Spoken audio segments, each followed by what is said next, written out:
died and was succeeded by his 24-year-old son Francis II. Francis was young and inexperienced, and at this moment couldn't possibly put the brakes on the war even if he wanted to. So as I've said a few times now, all the Austrian saber-rattling doing was lead the Legislative Assembly to throw their lot in completely with Brissot and his pro-war gang. Adding fuel to the fire, someone had managed to procure the quote-unquote ultimatum the king had sent the Austrians, which was written by his foreign minister, an unassuming Fouillard bureaucrat named Antoine de Lissard. Lissard's ultimatum turned out to have been some pretty weak tea, and seemed to explain exactly why the Austrians felt comfortable answering with further chest-thumping. The outraged Legislative Assembly voted immediately to impeach Lissard. After these revelations, War Minister Narbonne publicly laid into his Fouillard colleagues, which was not really something you're supposed to do if you're a royal minister, so instead of sacking his beleaguered foreign minister, Louis instead sacked his loudmouthed war minister, which only upped the fury of the Legislative Assembly. They met on the night of March the 9th to prepare articles of impeachment for Lissard, whose trial would be used as an opening to tear down the whole Fouillard ministry, and possibly the whole monarchy. There was now open talk of impeaching the Queen and suspending the King. Louis had no interest in letting the Legislative Assembly put on that kind of show, and there's even evidence that Louis very particularly did not wish to play Charles I to Lissard's Earl of Strafford, a historical reference that we should all now be well acquainted with. So instead, on March the 10th, the king dismissed his entire ministry and formed a new one from a list of acceptable candidates supplied by the Legislative Assembly. This new ministry has become known to history as the Girondin Ministry. We'll have plenty of time to talk about the Girondins in the episode to come, but just so you know, they'll get saddled with that name because some of the most prominent members of their party hailed from Gironde, a department in southwest France that included the city of Bordeaux. When this delegation arrived in Paris, they intermingled with Brissot and his crowd, and then a few other prominent figures who shared a basic worldview that skewed Republican, though there is no discernible Girondin platform or ideology to speak of. But for the moment, they didn't need a broad platform. All they needed to rise to power was the one single issue that bound them all together, the one single issue they harped on relentlessly through the winter of 1791-1792. War with Austria, war with Austria, war with Austria. So just remember, at this point, Girondin and warmonger are synonymous. The place where these loosely affiliated Girondins met after hours was in the salon of one Madame Roland. Madame Roland was a politically ambitious young woman from Lyon, married to a politically ambitious manufacturer and sometime philosopher, Jean-Marie Roland.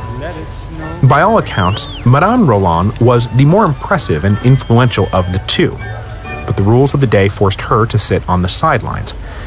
As the revolution picked up steam, the couple moved from Lyon to Paris, where Madame Roland did what she was able to do according to the rules of the day. She began hosting a regular salon, through which most of the future Girondins came into contact with each other. This salon elevated her husband's profile enormously, and when their old friend Brissot began to dominate the Legislative Assembly and then orchestrate the teardown of the Fouillard ministry in March 1792, Madame Roland made sure her husband was appointed Minister of the Interior. Now, all that said, initially, the leading figure in the new Girondin ministry was not a Girondin at all. That leading figure was new Foreign Minister Charles-François Dumouriez. Dumouriez was a career soldier and veteran of the 7 Years' War, the disastrous consequences of which he blamed solely on the Austrians, who he hated with the heat of 1,000 suns. His alliance with Brissot and the Girondins were not based on any real shared political principles. Indeed, Dumouriez's plan was to use a short war to re-establish the power and authority of the crown, which was certainly not what Brissot was after. But the only person on earth who wanted war with the Austrians more than Brissot was Dumouriez, so the alliance was sealed. After he became foreign minister, Dumouriez would periodically show up at the Jacobin Club to deliver further evidence that the Austrians were weak and the French were strong. When he delivered these speeches, he often wore for dramatic effect a red Phrygian cap, modeled on those worn by freed slaves in ancient Rome. Though Dumouriez was not the first to wear the red cap of liberty, his embrace of it on the brink of a patriotic war caused the fashion to spread throughout Paris, and it became an enduring symbol of the revolution, right along with the tricolor cockade. By the end of March, Austria learned that their belligerents had backfired, and that the French War Party had pushed its way into power.